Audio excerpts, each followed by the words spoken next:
Bagaimana kabar saudara hari ini? Masih luar biasa? Tetap luar biasa? Lebih luar biasa? Boleh tepuk tangannya yang paling meriah buat Yesus Tuhan kita. Saya merasa saudaraku firman yang akan saya bagikan hari ini adalah satu deklarasi iman saudara. Terlepas dari apa yang sedang terjadi saat ini di tengah-tengah kita. Jujur saudara sudah 1 minggu, hampir 1 minggu loh, gak terasa ya. Hampir 1 minggu kalau saudara buka di sosmed, keluarnya demo. Betul ya? Kalau saudara lihat di YouTube yang bermunculan kemarahan. Rasa tidak puas dari rakyat. Bahkan selama beberapa hari terakhir ini kita banyak melihat amukan massa. Kalau ngobrol dengan orang di sekitar kita, pertanyaan yang muncul, pernyataan yang muncul kalau enggak hati-hati pembahasannya serba ketidakpastian gitu. Betul Bapak Ibu? Bahkan saya bisa mengatakan seperti ini saudaraku, kalau enggak hati-hati you almost breathe fear. You can almost breathe fear in the air gitu. Saudara hampir seolah-olah itu bisa menghirup ketakutan di udara gitu. Itu sebabnya saya sangat percaya saudaraku, firman Tuhan, judul firman Tuhan yang akan saya sampaikan hari ini, mengajak setiap saudara di tempat ini untuk memilih berkata, aku tidak takut. Aminnya boleh yang paling keras. Aku tidak takut based on the word of God. Aku tidak takut atas dasar kebenaran firman di dalam 2 Timotius pasalnya yang pertama ayatnya yang ke-7. Mengatakan sebab Allah memberikan kepada saudara-saudara memberikan kepada kita bukan roh ketakutan. Melainkan roh yang membangkitkan kekuatan, kasih dan ketertiban. Aku tidak takut karena sadar sesadar-sadarnya ketakutan bukan berasal dari Tuhan. Aminnya boleh yang paling keras.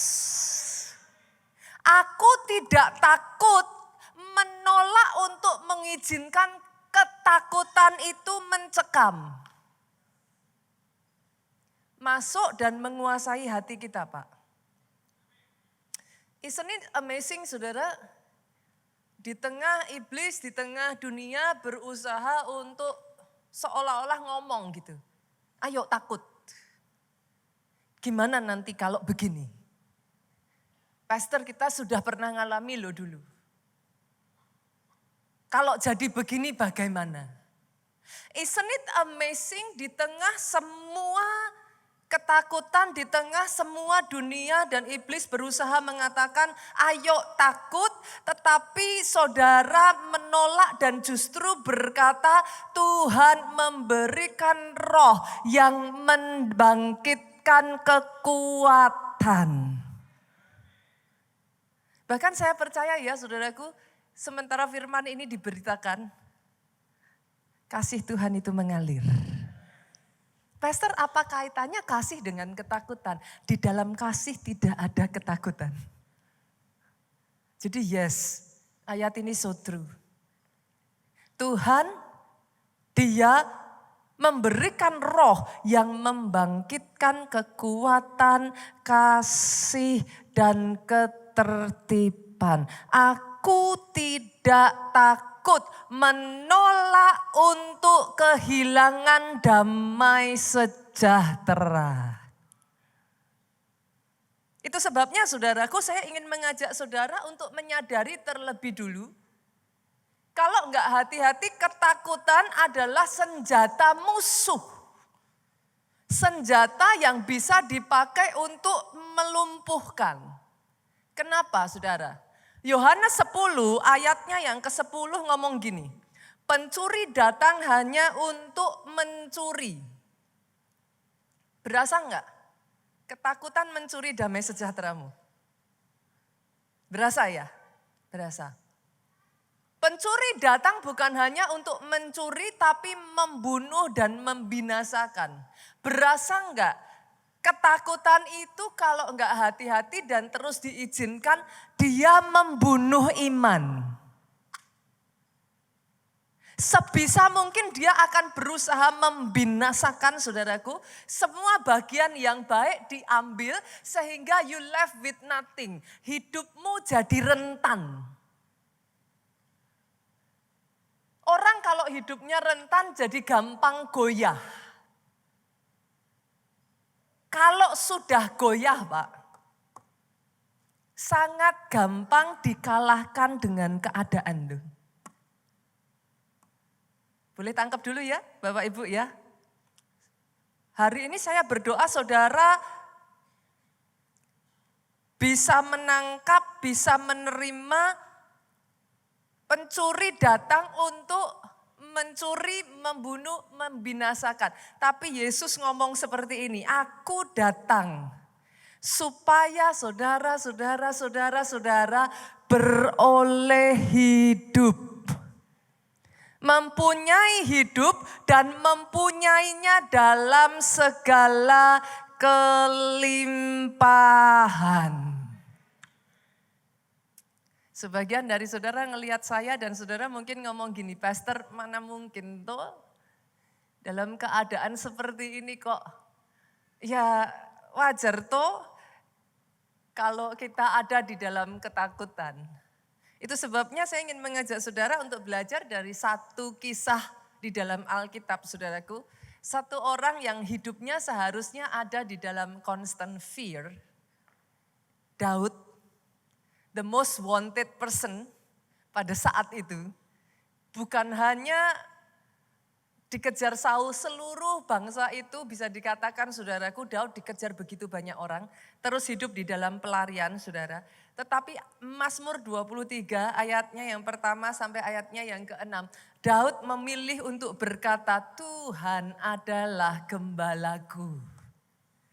Tak akan kekurangan aku. Ia membaringkan aku di padang yang berumput hijau.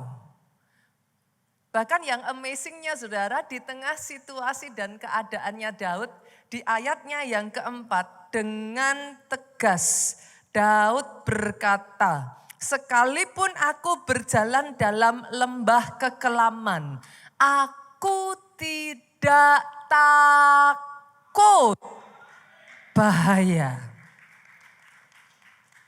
Aku tidak takut adalah pernyataan yang dikatakan Daud karena dia menolak kehilangan damai sejahteranya. Aku tidak takut karena Daud tahu dengan pasti ketakutan bukan berasal dari Tuhan. Aku tidak takut. Karena Daud tidak mau membuka celah. Pada saat dia takut, dia rentan saudaraku. Pada saat dia takut, dia mudah goyah. Aku tidak takut bukan dikatakan tanpa sebab. Ayat ini berlanjut dan mengatakan, sebab engkau besertaku. Bukan tanpa sebab loh. Daud ngomong tidak takut. He has a reason. Dia berdiri di atas kebenaran firman sekalipun kenyataan yang dia hadapi berbeda. Dia memilih berkata, I will not fear. Aku tidak takut. Hari ini saya berdoa ya saudaraku. Saudara bisa menangkap firman ini karena saya percaya firman ini adalah deklarasi iman. Saya percaya bahkan sementara firman ini terus diperkatakan ya nanti saudara akan merasakan. Tiba-tiba ada satu kebebasan, ada satu kelepasan. Pribadi lepas pribadi selama beberapa hari ini engkau yang dicekam ketakutan, hari ini aku perkatakan engkau tidak takut. Kenapa? Yesaya 41 ayatnya yang ke-10 mengatakan ada alasan kenapa engkau tidak takut. Jangan takut sebab aku menyertai engkau. Jangan bimbang, jangan ragu. Karena ada sebagian di sini ketika firman ini disampaikan, jangan takut, hatimu bimbang gitu. Kok bisa ya? Apa iya? Lah nanti kalau gini gimana? Rasanya jadi bimbang. Ayat ini ngomong lagi, jangan bimbang sebab aku ini Allahmu, kata Yesus. Kenapa kau tidak perlu bimbang dengan Allah yang satu ini? Karena ayat berikutnya mengatakan, aku akan meneguhkan engkau. Ada momen-momen rasanya engkau sudah bimbang, ada momen-momen rasanya saudara sudah goyah. Aku akan meneguhkan engkau. Dan dengar saudaraku, bahkan akan menolong engkau. Sadarkah saudara dia tidak membiarkan engkau? Sadarkah saudara engkau tidak dibiarkan sendirian? Tepat pada waktunya pertolongan Tuhan datang. Aminnya boleh yang paling keras. Bahkan ayat ini berkata saudaraku, aku akan memegang engkau dengan tangan kananku yang membawa kemenangan. Saya ingin mengajak saudara kilas balik sedikit ya Bapak Ibu ya. Rasanya kok belum lama ya sejak kita survive pandemi. Betul ya? There you go. Baru sekitar berapa? 2 tahun mungkin? And yet you forget already, manusia sudah lupa kan? Tapi hari ini saudara ada di tempat ini, engkau sehat, engkau kuat. Hidupmu ada di dalam perlindungan penyertaan Tuhan. Sadarkah saudara di dalam pandemi, yes. Saya tidak mengatakan bahwa COVID-nya tidak ada bahaya ya. Tapi saya rasa yang lebih berbahaya ketakutannya loh. Masih ingat? Coba ingat-ingat lagi saudara. Setiap hari saudara dengar suara ngiung, ngiung, ngiung, ngiung. See? COVID-nya bukan gak ada bahaya, COVID-nya bukan gak ada ancamannya. Tapi saya ingat cerita dari salah satu dokter yang adalah jemaat di gereja kita, saudaraku. Ada satu orang pasiennya yang datang itu sangat sehat. Sehat, benar-benar sehat. Badannya oke, kuat, ngobrol, hahihi, ketawa. Sampai tiba-tiba dicek dan didapati kena COVID. Momen yang sama saudaraku, hari itu juga keadaannya drop sampai titik terendah. Awalnya enggak apa-apa loh Bu. Ketemu baik-baik loh. Yes, ada virusnya, yes, ada sakitnya, but he is okay. Sampai dia lihat, kena COVID. Dropnya sangat cepat sampai harus dirawat di rumah sakit, saudaraku. Puji Tuhan, Tuhan tolong, puji Tuhan, sembuh saudara. Tapi dari cerita dokter ini mengingatkan saya, come on. Ketakutan mencuri damai sejahtera. Ketakutan kalau dibiarkan mencekam, membunuh iman, membunuh sukacita. Satu kali ada satu kisah saudara. Di dalam perjalanan sebuah truk pendingin saudaraku. Ada seorang saudara mungkin pernah dengar kisahnya juga ya. Ada salah satu karyawan saudara, truk pendingin ini mengangkat daging saudaraku. sekian waktu perjalanan, daging sudah diturunkan, saudara. Tapi tanpa diketahui, saudara, salah satu karyawannya terjebak di dalam truk ini.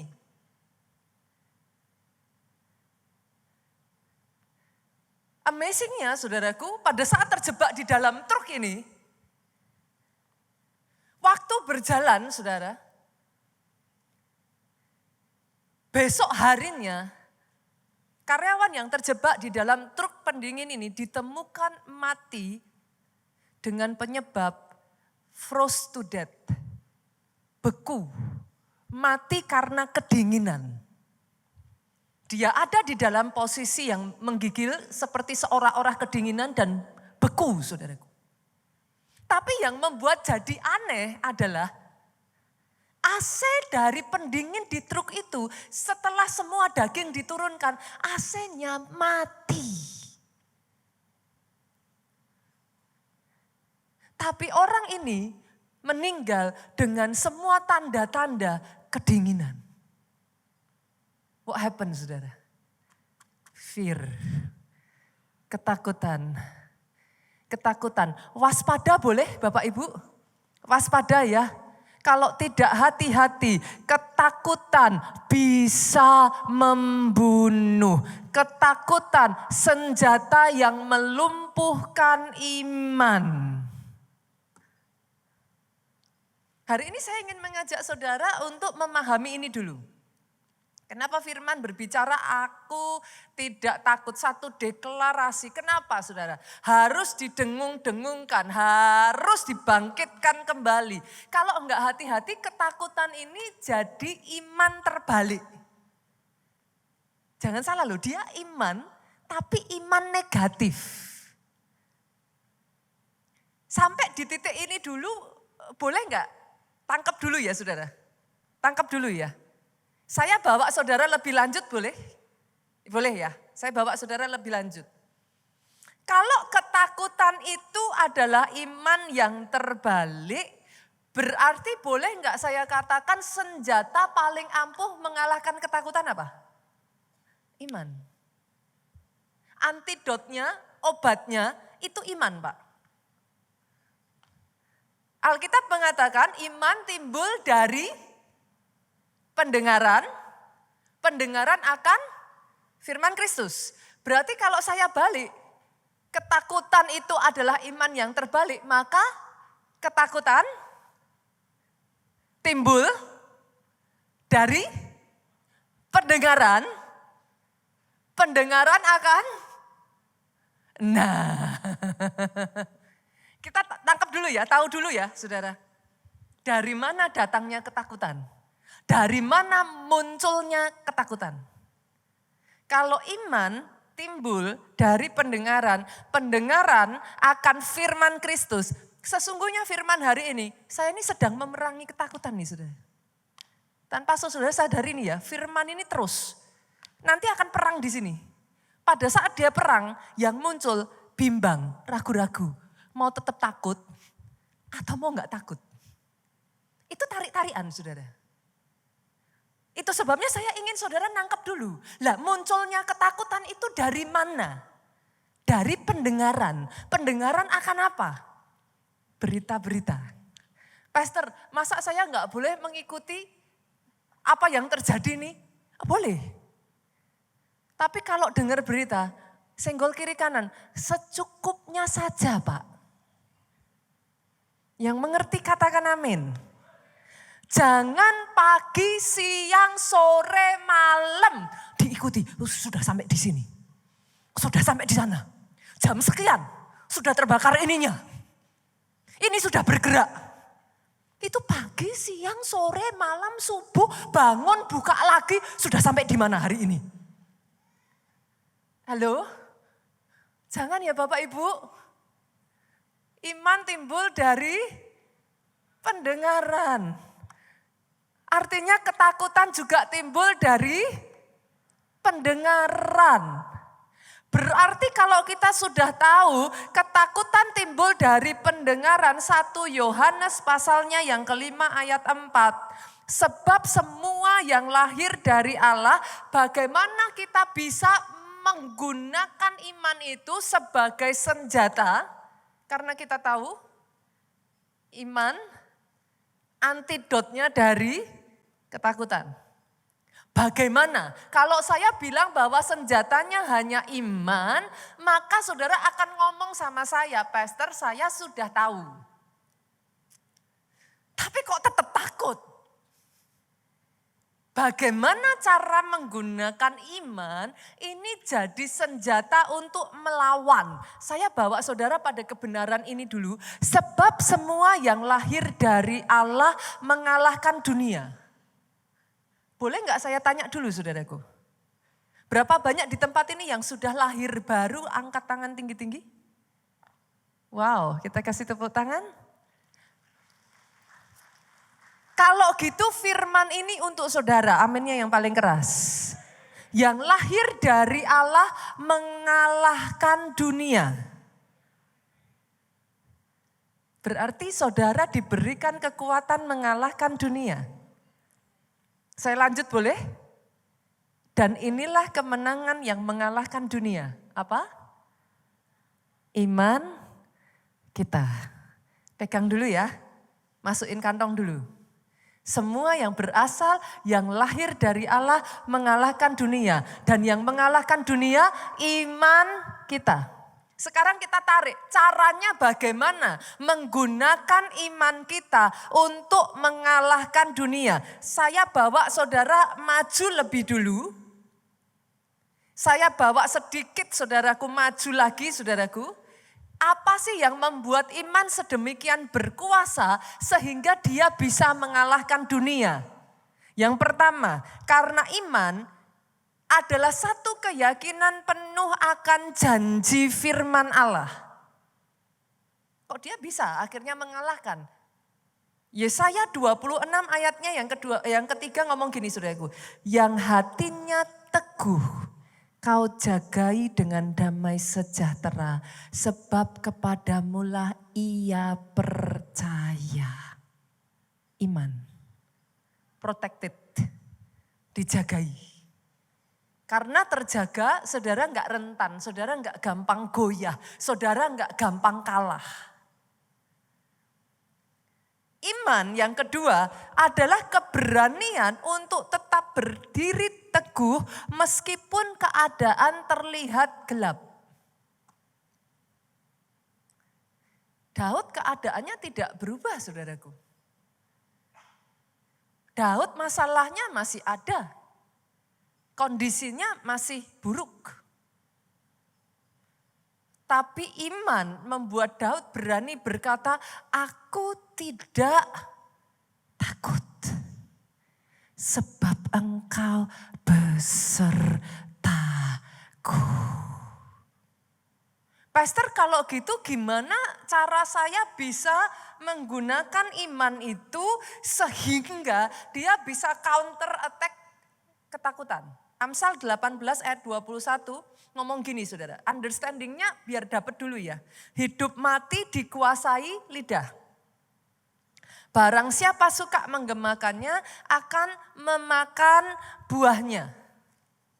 Oke, hidup mati dikuasai lidah, barang siapa suka menggemakannya akan memakan buahnya. Yang jadi masalah itu bukan hanya sekedar perkataan yang keluar dari mulutmu. Tapi pernah dengar enggak yang namanya self-talk Pak? Apa yang dimaksud barang siapa suka menggemakannya? Saudara kan dengan mulut enggak ngomong gini ya, takut kan enggak mungkin ngomong gitu. Tapi coba dengerin, yang bergema di pikiran saudara apa? Coba belajar untuk peka dan dengarkan apa yang menggema di pikiran saudara. Karena ayat ini berkata, barang siapa suka menggemakannya akan memakan buahnya. Berarti yang menggema terus itu Bu, dia berbuah. Dia ada hasilnya, dia muncul. Itu sebabnya Filipi 4 ayat 8 ngomong, semua yang benar, semua yang mulia, adil, tulus, dan yang manis. Pikirkanlah semuanya itu. Doa saya hari ini saudaraku, kita cek yuk, kita temuin yuk. Yang bergema apa nih? Temuin dulu. Pastor, yang bergema nanti kalau ini gimana? Nanti kalau kejadian seperti dulu lagi gimana? Be honest saudara. Apa yang bergema? Counter attack. Rubah apa yang bergema. Semua yang benar. Semua yang mulia. Semua yang adil, suci, manis, yang sedap didengar. Pikirkan semuanya itu. Saya masih ingat saudaraku. Dulu saya pernah menceritakan kepada saudara berbicara soal ketakutan ini ya. Long time ago, saya tuh ngalami yang namanya trauma naik pesawat saudara. Akhirnya satu waktu saya ngobrol dengan suami saya, Pak Jo. Pak Jo tuh ngomong sama saya, coba dicari. Akarnya kok bisa masuk ketakutan itu dari mana? Saya pertama diem gitu. Iya juga ya. Akarnya dari mana? Waktu itu Pak Jo ngomong seperti itu buat saya it makes sense gitu. Akarnya dari mana nih? Saya waktu itu masih nggak terima, saya ngomong sama Pak Jo ya gara-gara waktu itu saya sempat naik pesawat. Kondisi pesawatnya cukup parah saudaraku, bahkan sempat hampir jatuh. Tapi ada pertolongan Tuhan sehingga pesawat itu bisa mendarat dengan selamat. Saya ngomong sama Pak Jo ya dari itu. Pak Jo bilang lagi sama saya, enggak. Karena ketika kamu ngadepin itu, kamu gak takutnya sampai seperti itu. Tapi waktu berjalan, kenapa kok sampai jadi trauma? Saya gak tahu apakah ada di tempat ini yang pernah ngalami sama seperti saya saudaraku. Bunita, traumanya tuh sampai di titik seperti apa? Belum berangkat saudara, besok mau berangkat naik pesawat. Malamnya tuh saya udah bisa muntah-muntah tuh. Mau masuk ke dalam pesawat boarding, itu saya harus ke kamar mandi muntah-muntah. Duduk di dalam pesawat, saya tuh bisa ngerti ketika orang itu ngomong sama saya, Pastor, di atas pesawat rasanya pengen terjun dari pesawat, pengen lari. I can understand that. Turun dari pesawat, muntah-muntah lagi Bu. Pak Jo tuh ngomong, akarnya dari mana kok bisa masuk? Saya baru menyadari saudaraku. Bertepatan dengan kejadian yang saya alami itu, nggak berapa lama setelah itu, kalau saudara masih ingat sekian tahun menjelang yang ke belakang saudara, ada kejadian pesawat jatuh demi pesawat jatuh demi pesawat jatuh. Dan itu terus masuk di dalam berita. Tanpa saya sadari ketika berita itu masuk, saya lihat, saya dengar ketika rekamannya ditayangkan saudaraku. Apa black box-nya ya. Teriakan orang di dalam pesawat, semua itu ditayangkan. Saat saya mulai mengingat-ingat saudaraku, then I start to realize. Itu masuk tuh celahnya di situ. Then I understand. Saran saya Bapak Ibu, kalau saudara sudah mulai merasa ketakutan itu overwhelm, stop. Tutup handphone saudara. Bukan gak boleh ngerti situasi. Ini bukan masalah saudara ngerti situasi atau tidak. Saya rasa saudara ngerti situasinya. Tapi ini masalah saudara izinkan perkataan itu terus masuk. Sampai di titik tertentu. Kayak tikus itu loh Bapak Ibu. Pernah lihat tikus gak? Pernah bingung gak? Itu lubang cuman sekecil itu loh. Kok bisa masuk? Sekali kepalanya muncul saudara. Itu satu badan masuk. Saran saya, hati-hati dengan seberapa porsi yang engkau masukkan di telingamu. It can grips. Itu seperti kayak cakar itu dia masuk. Dia nancepin cakarnya saudara. Pastor, sampai di titik apa saya harus stop? Kalau saudara sudah feel the urgency of panicking, harus beli beras, harus beli ini, rumahnya dipenuhi, minyak, semua beras. Nah ini yang ketawa saudaraku, saya nggak tahu nih apa juga ngalami nih. Coba renungkan, coba. Kalau saudara sudah mulai ngerasa tiba-tiba ya, semuanya digembokin semua satu-satu. Lama-kelamaan becoming jadi kayak tidak masuk akal. Paniknya melampaui batas. Taruh handphone saudara. Saya masih ingat sekali di momen itu ya yang dilakukan Pak Jo sama saya. Handphone saya diambil, dia ngomong sama saya sita ya handphonemu. Taruh handphone saudara, ambil waktu justru saudaraku dengarkan musik pujian rohani. Ambil waktu saudaraku dengarkan firman yang menguatkan. Setelah itu Pastor, apa yang harus saya lakukan? Kalau memang itu yang terjadi. Dari Filipi 4 ayat 8 tadi saudara, saya mengajak saudara untuk belajar yuk. Activate. Ingat-ingat kembali, Roma 8 ayat 15 ngomong, sebab kamu tidak menerima roh perbudakan yang membuat kamu menjadi takut lagi. Ternyata ketakutan itu slavery loh. Kenapa? Karena saudara kayak dikurung tuh. Gak berani kemana-mana, gak berani ngapa-ngapain. Kamu tidak menerima roh yang seperti itu, aminnya yang paling keras. Roh seperti apa yang kau terima? Kamu menerima roh yang menjadikan kamu anak Allah. Oleh roh itu engkau berkata, Aba ya Bapa. Artinya saudaraku, roh yang ada di dalam kamu itu mentransformasikan menjadi sumber kekuatan, mentransformasikan sehingga saudara masuk hidup dalam realita yang baru. Pastor, what do you mean? Seringkali Tuhan itu nyuruhnya kita gini saudara, jadilah seperti anak kecil. Pernah ngeliat enggak saudaraku, anak kecil itu mau keadaan seperti apa, asal digandeng mamahnya aja, tenang. Betul?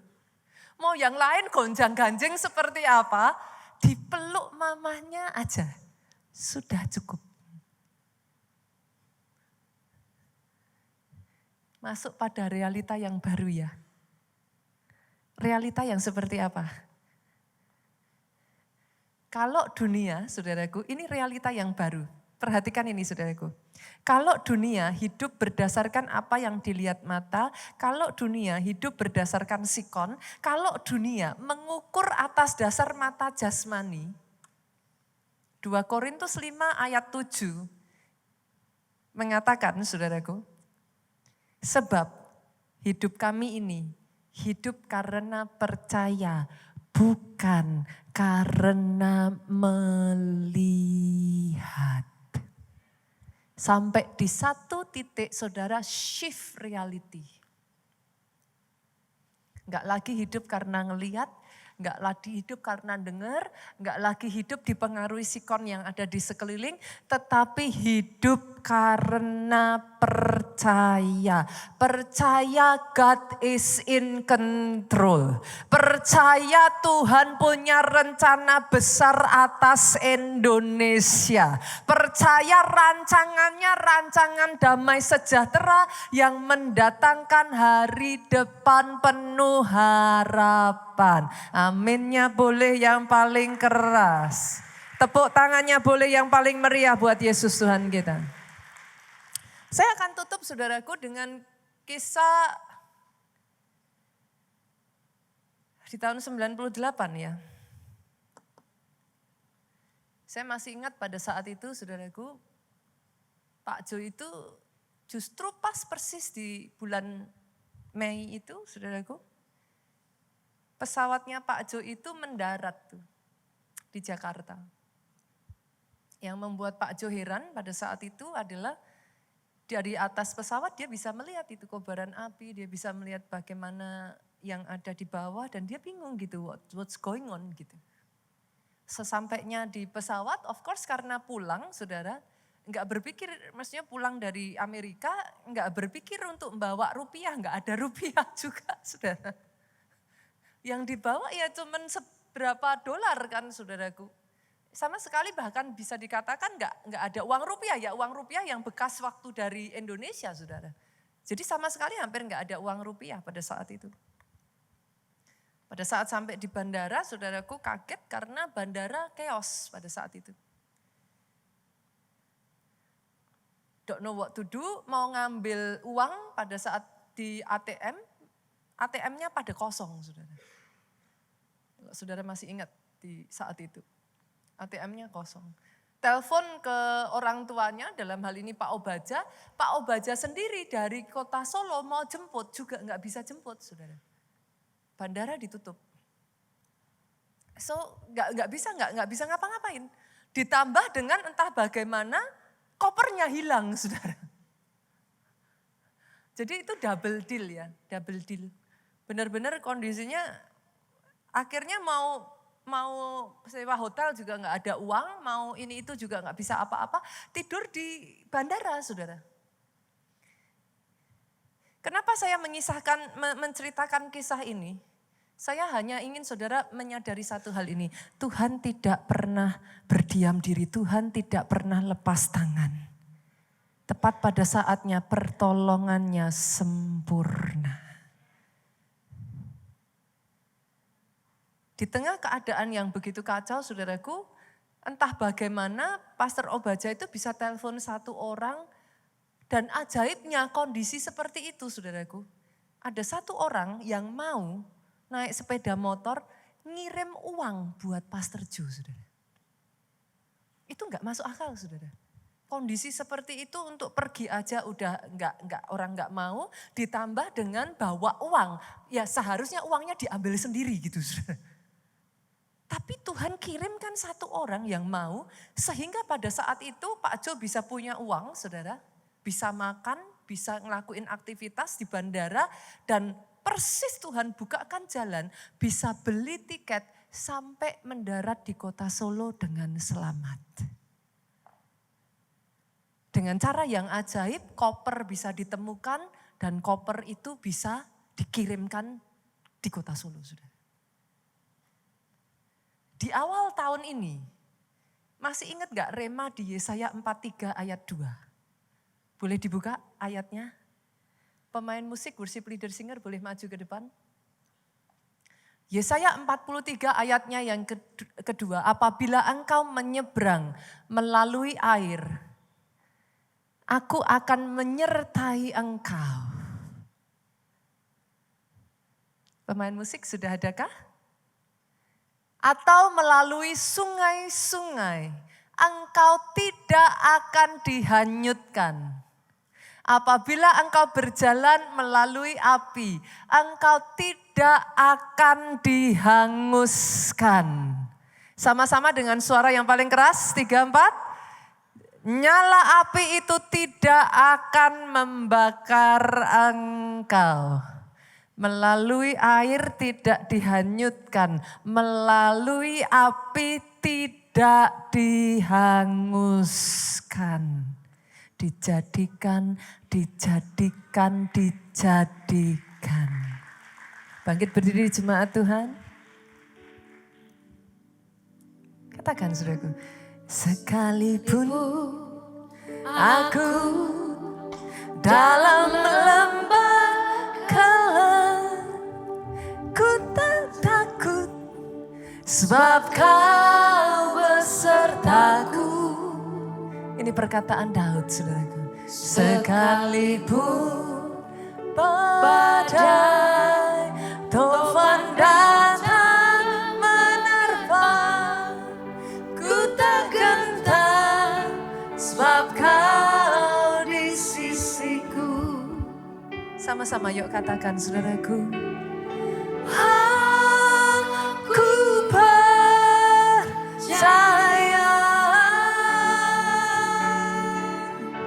Berkat-Mu atasku melimpah, kebajikan,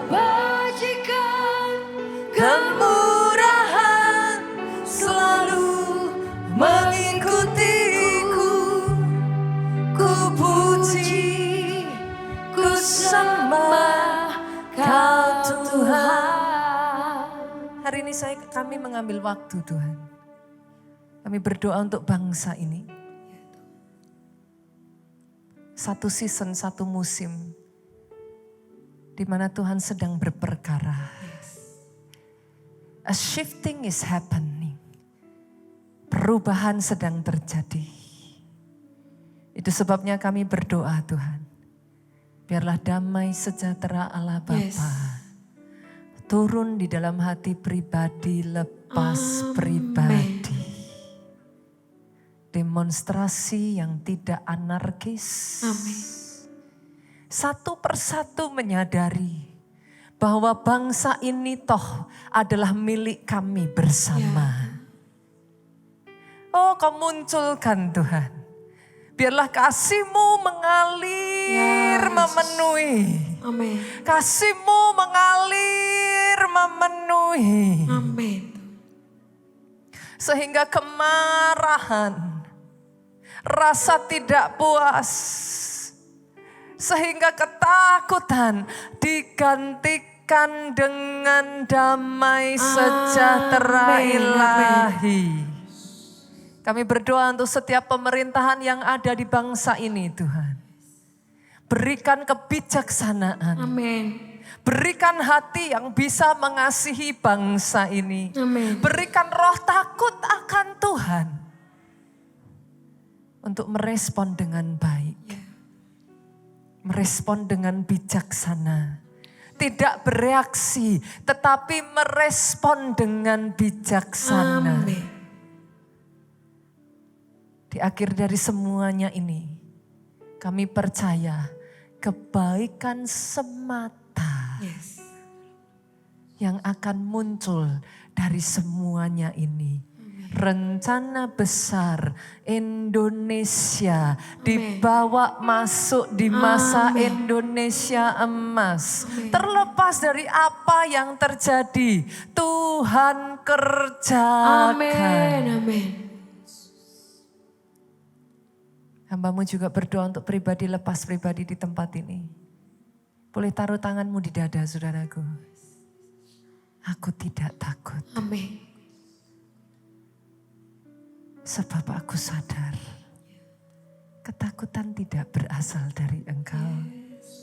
Aku tidak takut. Hari ini perkatakan saudara. Sementara doa ini diangkat, perkatakan di dalam dirimu sendiri.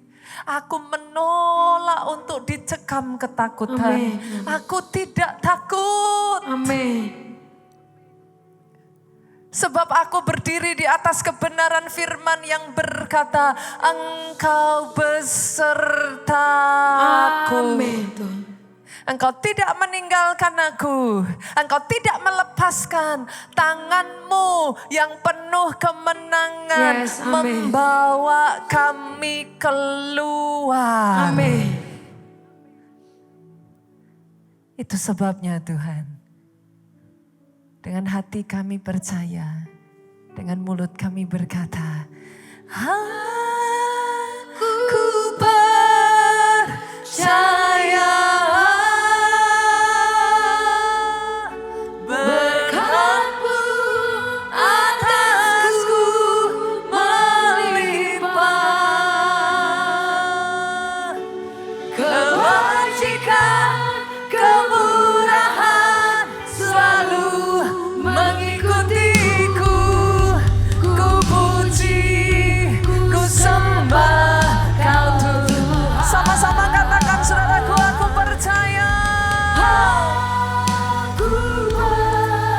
Ada anugerah Tuhan atas Indonesia.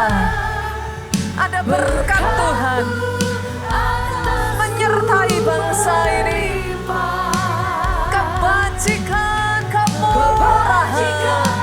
kemurahan selalu mengikutiku. Ku puji, ku sembah Kau Tuhan. Kebajikan, kemurahan selalu mengikutiku. Ku puji, ku sembah Kau Tuhan. Haleluya. Kami terima rema firman-Mu. Amin. Kerjakan di dalam hati pribadi, lepas pribadi Amin, di tempat Tuhan. ini, Tuhan.